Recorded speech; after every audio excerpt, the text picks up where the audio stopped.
Baldy. Yes. Good morning, guys. Let's start right here. Good morning, good morning, good morning. Let's start right here. I want to get to Come Mac. on, let's go. I want to get to Mac, but I want to get to for the entire team to win that game that way in overtime with that group of guys in that venue versus that coach. How does that entire locker room feel this morning? Nobody slept. Just like that level of play, performance, contribution by the entire roster. I didn't know who Travis Gibson was. I mean, I'm just throwing a name out there. Me neither. I mean, everybody.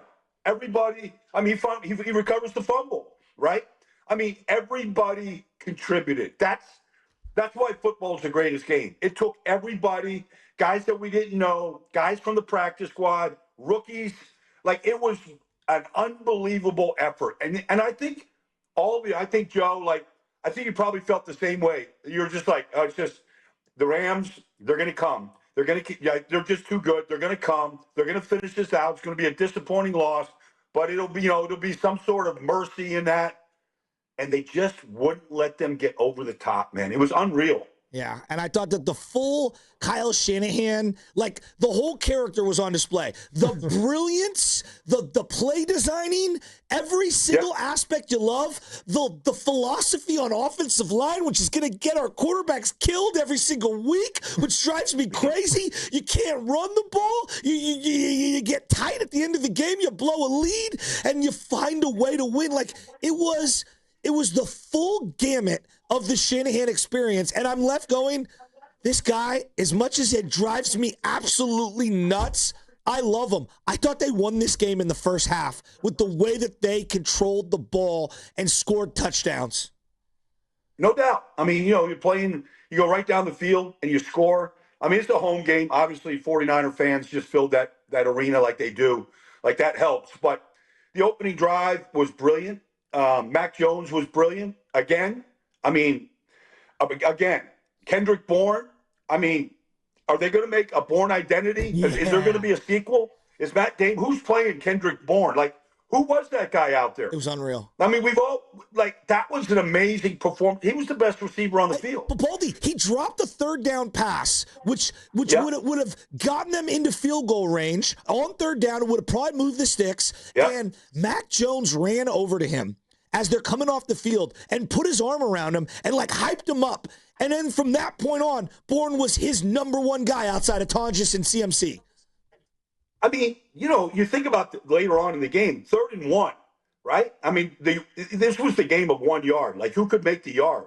But 3rd and 1, they throw the ball over the middle of the field, like into the hornet's nest, and Kendrick Bourne takes it away. Like, and you're coming out of your own end zone. Like, that's a dangerous throw. You just don't see that call on 3rd and 1 in this league. You just don't. You might see something to the flat, something safe. I mean, there's a lot of different ways to, try to get a yard, quarterback sneak, all this stuff. Like, they throw that ball to Bourne in that spot. That was huge, man. Just be able to retain possession of the ball right there. Talking with Brian Baldinger here on the Morning Roast. Emergency Baldy on a Victory Friday, not a Victory Monday. Only thing better than a Victory Monday, Baldy, is a Victory Friday here. No one gave the Niners a shot yesterday, but weird things happen on Thursday Night Football and divisional games. Insane. Weird things could happen, and it happened yesterday. The thing that has killed the Niners, Baldy, and we talked about it ad nauseum over the years, has been special teams. And yesterday, it was 4 for 4 with Eddie Pinheiro, 59-yarder, and it was the Rams kicker making the mistakes with the penalties, with the missed field goal, and he missed or blocked extra point. And yet Pinheiro, we get the luck finally. If I'm a Niner fan, he doinks it in. Insane. Yeah. No, it was a doink, but it was a good doink. No, I mean, it's 59-yarder. I mean, everybody's talking about these, these kicking balls now, and it used to be 50 yards was the met. I mean, 60 yards now is sort of like the cutoff for these kickers with these footballs right now. I know it hit the upright, but that ball was going a lot further than 59 yards, So, like, the 49ers got their kicking issues, solved. The Rams certainly don't have theirs. That was just, I mean, we could get to all the different plays, but on that play by Alfred Collins at the goal line. Unbelievable. Like, first of all, he's becoming a monster. In 1 week, it's funny. It's interesting. He's a Texas kid, right? So his dad, Bernard Collins, is in my friend's. He's getting a flu shot the other day, and my friend meets his dad, and he says, "Hey, do you know who Baldy is?" And he's like, "Yeah, of course." He goes, "Let's get him on the phone." So Alfred Collins' dad gets on the phone with my buddy in Austin, Texas, and we're talking. I'm like, "Nah, that was a horrible effort by the 49ers defensive line." I'm giving it to his dad about his son. Like the effort wasn't there. And then his son basically wins the game. And so I'm like, all right, me and Bernard Collins, like we're gonna have a reconvenience or some. I'm gonna take everything back I said the other day. Like that effort to knock that ball out of Kyron Williams' hand, to split the double team, to make the play and recover the fumble, and to the whole thing at the goal line as the Rams are going in to win the game was. That kid grew up in front of us, man. They got themselves a player. Well, there was so much, and I want to get into Mac, so just put Mac to the side for a second. Yeah, but there was so much at the end of the game. So, okay, there's like a minute 10 to go, and I'm thinking, do you let him score here? You only have one timeout, but can Mac, can he run and be able to actually execute a 1 minute drive, given how limited he is? I mean, his pants are falling down, and I was thinking all these things in my head. So they get that stop. Then you have 3 downs where I'm like, no, you cannot throw the ball here because you got a safety 2 weeks ago with a hold. I don't trust the offensive line right now. Jared Verse is a monster. So they punt it back to him. There's just enough time. They kick the field goal. We go to overtime, Baldy, and then 4th and 1 for them, 4th and 2 for them. I'm thinking, why are they not running that rub route mesh play like they did earlier in the game where you got Puka and Devontae? Why are you running the ball? Why are you not throwing that? That play is unguardable. So just whole sequence of plays. They scored 2 touchdowns on that. Yes. They scored 2 touchdowns on that concept. Should they have not They made gone first downs on that very same mesh. Yes. That same stack route combination right there. Nakua scores from the 1 yard line on that play. I mean, it seemed like it was automatic. I don't know. I mean, I think Sean has a lot of regret about not kicking the field goal there and tying it up. There's still 3.5 minutes to go in the game and a timeout. Like, you just need to stop. I think he's got major regret about that situation right there. Talking to Brian Baldinger here on the Morning Roast, Bedoni and Shasky. Victory Friday here. And we'll take all your calls all day long. I can't. This win, Baldy. I get it. He's had a lot of playoff wins in the past, but just given the circumstances leading into this game, it does rank up there with one of the best wins I've seen in Kyle Shanahan as a head coach of the 49ers. It has to be. I agree. I mean, first of all, the game was wildly entertaining. Every football fan in the world stayed up to the very end of that. We're all playing Madden. What do we do in this situation? 4th and 1. What are we doing? Kicking a field goal. Like, everybody's playing it. We're all talking about it. And if you're sitting there by yourself, and I was in a sports bar at the Yankees on one side and 49ers the other. Like, we're all screaming at the TV. It's like the ultimate. It's like a melodrama. We're all contributing in some way. But that was a great. That's a fantastic coaching job by Kyle, by Saleh. Like, the whole staff really needs to feel good about themselves and to get these guys ready to play. To get Marcus Valdez-Scantling ready to get these guys up and ready to play, because the detail in some of these plays is you can't just walk through this stuff and go, okay, we're going to dial this up on Thursday night in a short week. You don't even have time.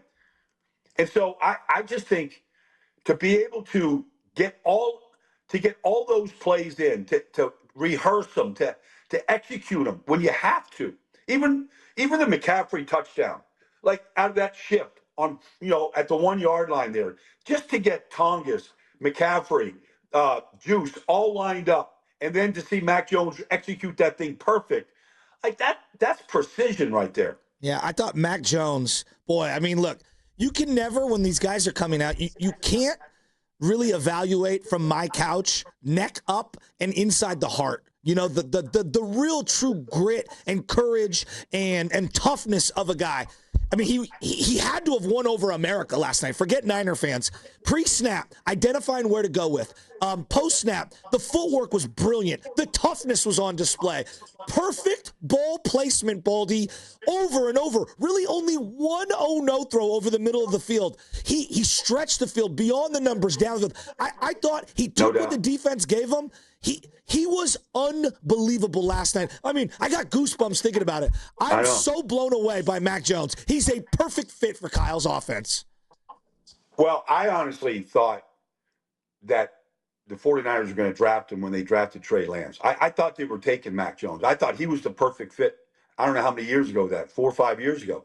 But I remember talking to him after his rookie year at the Super Bowl in L.A., and I was like, when I see you on the sideline, Mac, do you actually meditate? I see you close your eyes. Everybody else is looking at video, and coaches are talking to him, and quarterbacks are talking to the receivers, except you go to the sideline, and you literally close your eyes. What do you do? And it's a meditative thing.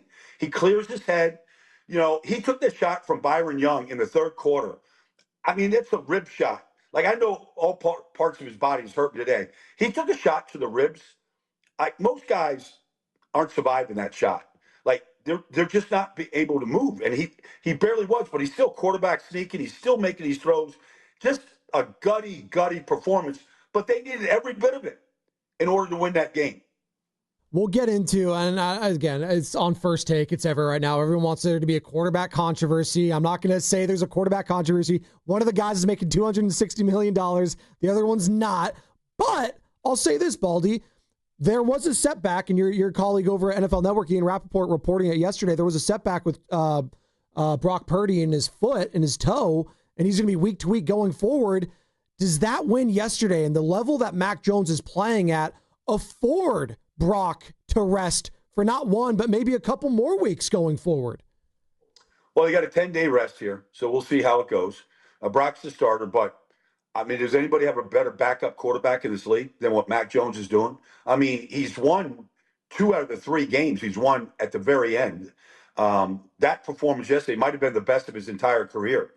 And so he's going to, he'll be in a free agent carousel next year, whatever. But, I mean, if I was the 49ers, I'd just lock him up right now. He can start. He can win games. He can win division games. Overtime games. That performance yesterday, there might be a quarterback controversy as good as he was. Baldy, he's on a 2-year deal. I don't know if you knew that. They signed him to a 2-year deal. Yeah. I mean, that was smart. I mean, he's been outstanding.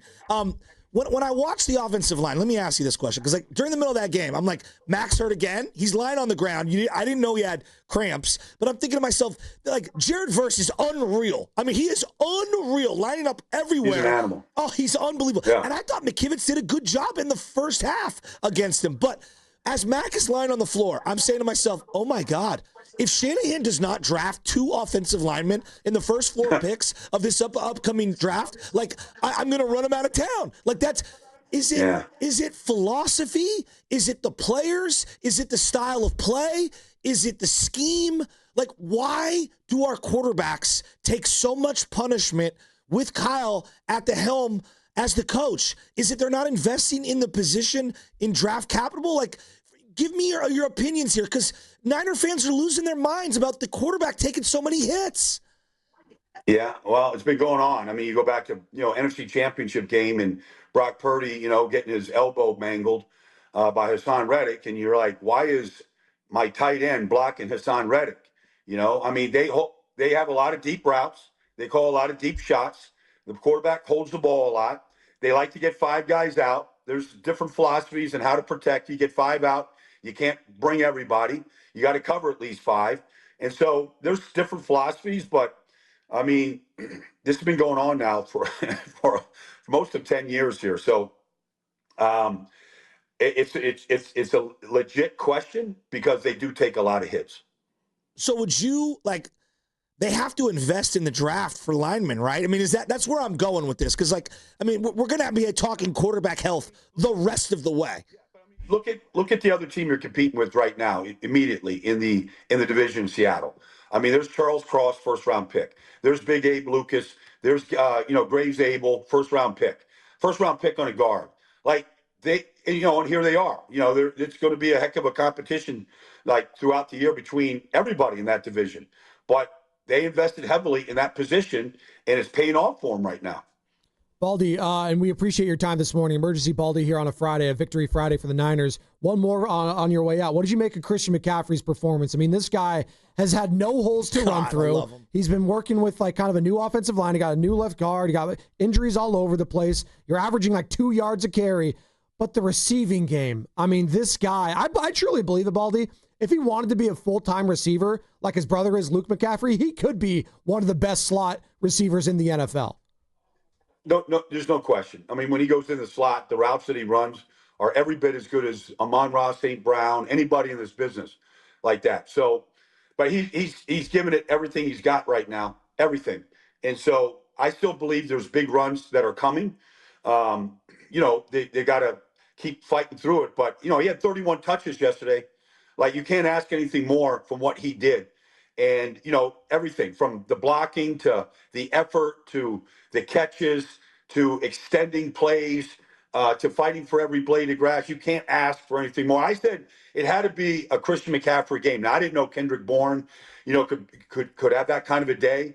But I thought you needed 30 touches from Christian, in order to battle and beat the Rams. They got 31 from him, and they got other unbelievable performances as well. Hey, Baldy. I love you. Thank you so much for coming on this Friday. I mean, Niner fans are losing their minds, and rightfully so. I lost my voice. This team won one division game last year, and they're already 3-0, and 3 of those wins are with the backup quarterback. Pretty insane. Hey, Baldy, good luck this weekend, man. Yeah. All right, guys. I'll talk to you soon. Love you, Baldy. Brian Baldinger, who joined us on an emergency session, usually Tuesdays and every Tuesday at 7:30, but we had to get his reaction today, Joe. And the Bourne identity is back. He's reborn, whatever you want to call him. That connection, and I thought it was well put on the Mac Jones front. Like, the guy's got the talent. He just hasn't had any coaching worth a damn in his career. And he did say, if he keeps playing like this, maybe there is going to be some quarterback controversy. He did say that. I think we just live in the moment for right now, and we see where Brock's health is at, and just be thankful that you have Mac Jones. You're so politically correct with that answer, and I